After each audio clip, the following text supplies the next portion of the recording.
Hello everyone, जैसा कि आप सभी जान रहे हैं, मेरा नाम आकिब है और मैं क्लास 10th का मैथमेटिक्स पढ़ा रहा हूं। तो कंटिन्यू कर रहे हैं हम chapter 3 pair of linear equation in two variables.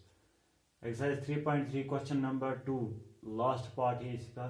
Lending library has a fixed charge for the first 3 days and an additional charge for each day thereafter. एक लाइब्रेरी है जो जिसका फिक्स्ड चार्ज है for first 3 days। अगर वहां से कोई भी किताब ले रहा है तो उसका एक फिक्स्ड चार्ज बन रहा है पहले 3 दिनों के लिए। अगर वो चार्ज 10 दिन, चाहे वो चार्ज क्या बनेगा, 10 rupees, 5 rupees, 15 rupees and an additional charge for each day thereafter. उसके बाद उसका एडिशनल चार्ज भी बन रहा है हर दिन। Sarita paid Rs 27 for a book kept for 7 days। Sarita जो कि एक लड़की का नाम है, वो क्या कर रही है, 27 रुपीज़ पेड कर रही है। उसने एक बुक वहां से ले ली है कितने दिनों के लिए, 7 दिनों के लिए, 7 days। वाइल सुशी दूसरी गर्ल का नाम है, वो पेड कर रही है Rs 21। उसने भी एक बुक वहां से ली कितने दिनों के लिए, 5 days के लिए। Find the fixed charge and charge for each extra day. हमें क्या बताया गया कि आप क्या बताओ, एक तो फिक्स्ड चार्ज बताओ और दूसरा चार्ज जो एडिशनल चार्ज उन लड़कियों से लिया गया है वो भी बता कितना है। तो हम डिनोट करेंगे इसको इस तरह से, लेट द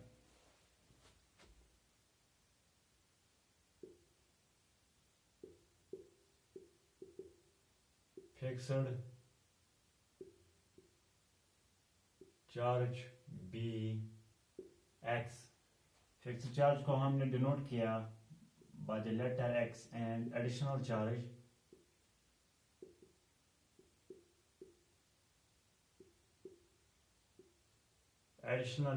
बी वाई। तो एडिशनल चार्ज किसके बराबर होगा, वाई के बराबर होगा अकॉर्डिंग टू क्वेश्चन के हिसाब से या क्वेश्चन में जो इंफॉर्मेशन दी गई है उसके हिसाब से जो फिक्स्ड चार्ज है वो तो हमने किस लेटर से डिनोट किया, एक्स से, और प्लस जो एडिशनल चार्ज है।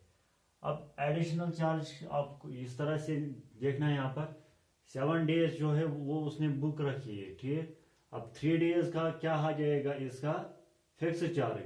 7 days में से 3 days हम माइनस करेंगे तो वहां बचेंगे 4 days। 4 days का इसको क्या देना पड़ता है, additional charge.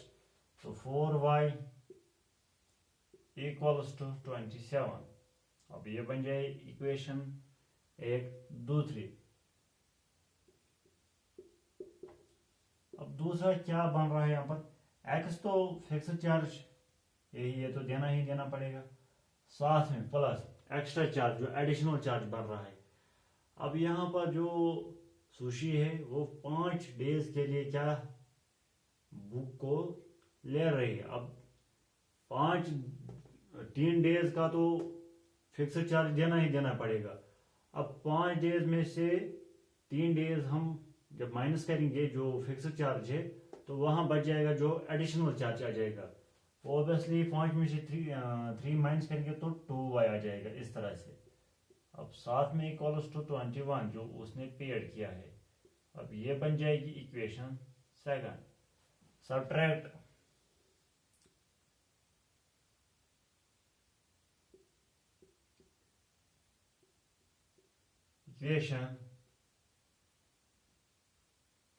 Equation first from second.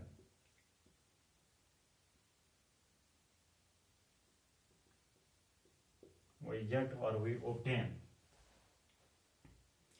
तो ये क्या बन जाएगा, x plus 2y equals to 21, x और प्लस 4y इक्वल्स टू 27, इस तरह से। अब साइनस विल चेंज, जो प्लस है वो माइनस बन जाएगा, जो प्लस है वो माइनस बन जाएगा, जो माइनस है वो प्लस बन जाएगा और जो प्लस है वो माइनस बन जाएगा, इस तरह से। अब ये तो कैंसल आउट हो जाएगा। +2 में से -4 जाएंगे तो -2y, इस तरह से इक्वल्स टू। अब +21 में से -27 जाएंगे तो यहाँ बचेगा हमारे पास 7 में से 1 गया तो इट विल बिकम 6, और 2 में से 2 गया तो 0 आ जाएगा, मगर लेकिन माइनस में minus cancel out. y equals to 6 और साथ में डिवाइड में 2 3 6। y का वैल्यू आ गया हमारे पास इस तरह से 3। अब इसको हमें पुट करना है इन इक्वेशन फर्स्ट और equation second. Put y equals to 3 in equation first. अब इक्वेशन फर्स्ट क्या है हमारे पास, x + 4, y की जगह वैल्यू हम पुट करेंगे इक्वल्स टू 27, इस तरह से। अब x + 4 3 12 आ जाएगा इक्वल्स टू 27, इस तरह से। x equals to 27 - 12। अब x इक्वल्स टू 7 में से 2 गया तो 5 आ जाएगा, 2 में से 1 गया तो इट विल बिकम 15। अब x जो है वो क्या है, फिक्स्ड चार्ज। जो उसको फिक्स्ड चार्ज देना पड़ेगा, जो इनको फिक्स्ड चार्ज देना पड़ेगा, वो कितना देना पड़ेगा, 15। और जो एक्स्ट्रा चार्ज जो उसको हमने रिप्रेजेंट किया, डिनोट किया एडिशनल चार्ज को y से, तो वो कितना देना पड़ेगा यहाँ पर, 3। तो आज का वीडियो हम यहीं पर एंड कर देते हैं। अगर आपको मेरी ये इन्फॉर्मेशन, ये वीडियो अच्छा लगा तो please subscribe, like and share my channel.